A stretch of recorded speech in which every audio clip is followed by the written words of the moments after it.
Aminin natin, hindi na bago sa mga Pilipino ang mga katagang SOP, lagay, para sa abala, porsyento sa mga proyekto. Matagal na itong naging bahagi ng ating psyche, tinatanggap na parang normal. At minsan, napapapayag na rin tayo. Kalsadang hindi matapos-tapos, flood control na wala namang epekto, mga serbisyong mabagal, kulang o hindi maaasahan. Pero dumating na tayo sa puntong hindi na pwedeng maging normal ang ganitong sistema. At ang tanong, may mas mabuting paraan ba?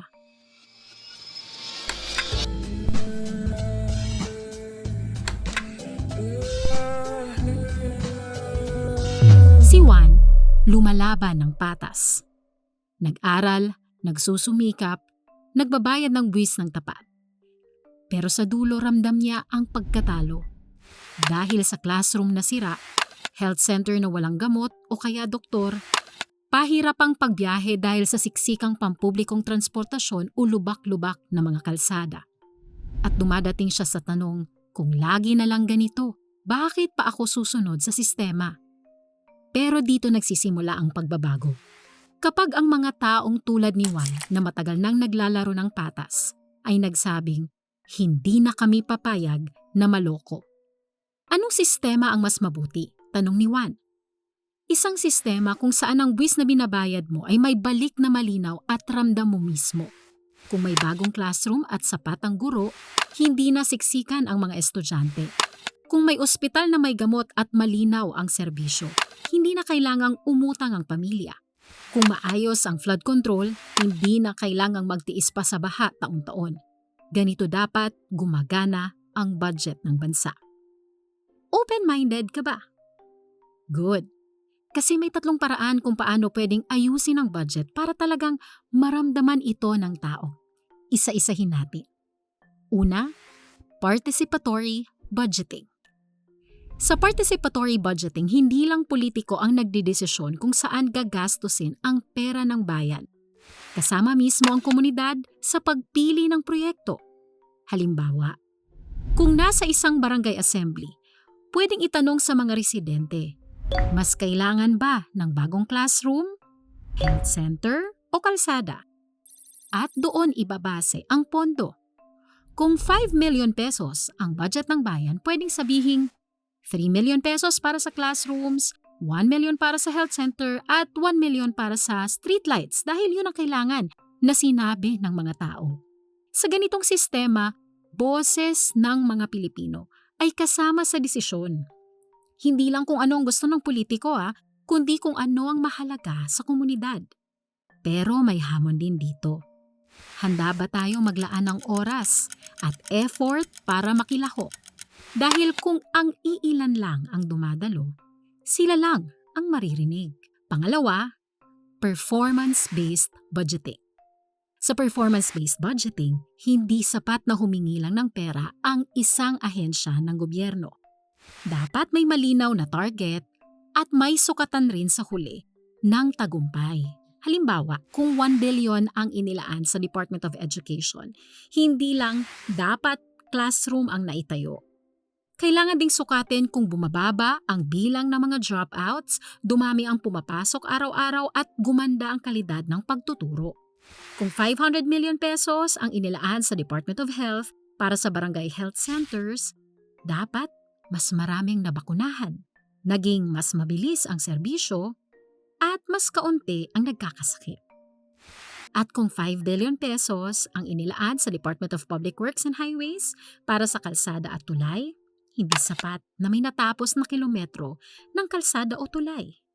Dapat mas maikli ang biyahe ng magsasaka papunta sa palengke. Mas mabilis ang delivery ng produkto at mas ligtas ang biyahe ng motorista. Ibig sabihin po, hindi lang natapos ang proyekto. Dapat may ebidensyang may totoong epekto sa tao. At kung hindi natupad, pwedeng kaltasan o ipitin ang susunod na budget na hinihingi ng ahensya. Ganito ang performance-based budgeting. Bawat piso, dapat may malinaw na balik para sa Pilipino. Pangatlo at panghuli, full transparency. Full transparency means lahat ng impormasyon tungkol sa budget, kontrata at proyekto ay bukas at madaling makita ng publiko.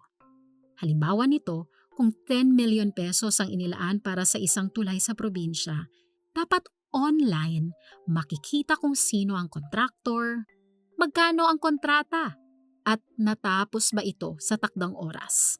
Kung 50 million ang inilaan para sa flood control, dapat malinaw kung saan itinayo, ilang metro ang dike, at kung nakatulong ba ito sa pagbabawas ng baha kinalaunan. Kung 200 million pesos naman para sa ospital, makikita kung may bagong ward, bagong kagamitan, at dagdag na doktor o nurses. Alam niyo po, bilang miyembro ng Open Government Partnership, may transparency tools na ang Pilipinas. PhilCheps, kung saan makikita ang government contracts at bidding results. Transparency seals sa bawat websites ng mga ahensya para makita ang budget at reports. At ang budget and treasury management system para matutukan ang paggastos ng gobyerno. Pero ito ang problema. Madalas, sinasadya nilang gawing komplikado. Libo-libong pahina, jargon, at PDFs na halos imposibleng intindihin ng karaniwang Pilipino. Kaya ang katotohanan, kahit bukas ang libro ng gobyerno, kung walang nakakaintindi, useless ang transparency. At alam yon ng magnanakaw. Hindi gawang imbento ang tatlong ideyang ito. Matagal nang isinusulong ito ng mga ekonomista, civil society at pati na rin ang ating gobyerno mismo. Nung nakaraan, sinubukan na ang bottom-up budgeting kung saan isinali ang mga komunidad sa pagpili ng proyekto. Matagal na ring paalala ng Department of Budget and Management na bawat pisong ginastos dapat may malinaw na balik. Pero kung tatanungin pa rin, bakit mas mabuti ang ganitong sistema? Sa participatory budgeting, mas malapit sa tunay na pangangailangan ng tao. Sa performance-based budgeting, bawat piso may kapalit na konkretong serbisyo. At sa full transparency, mas malinaw ang galaw ng pera at mas mahirap itago ang kalokohan. Hindi lang tayo ang nangangarap ng mas maayos na bansa. Mismong gobyerno ay may inilatag na pangarap. Ang ambisyon natin, 2040. Dito nakasaad ang mga ambisyon ng matatag na pamilya na may suporta at seguridad, maginhawang buhay na may disenteng trabaho, maayos na bahay at sapat na kita, panatag na kinabukasan na ligtas sa krisis at may tiwala sa serbisyo publiko.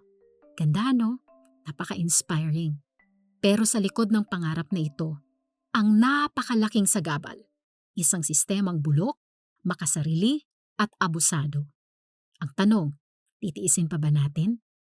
O pipiliin natin ang mas mabuting Pilipinas na tunay na deserve natin?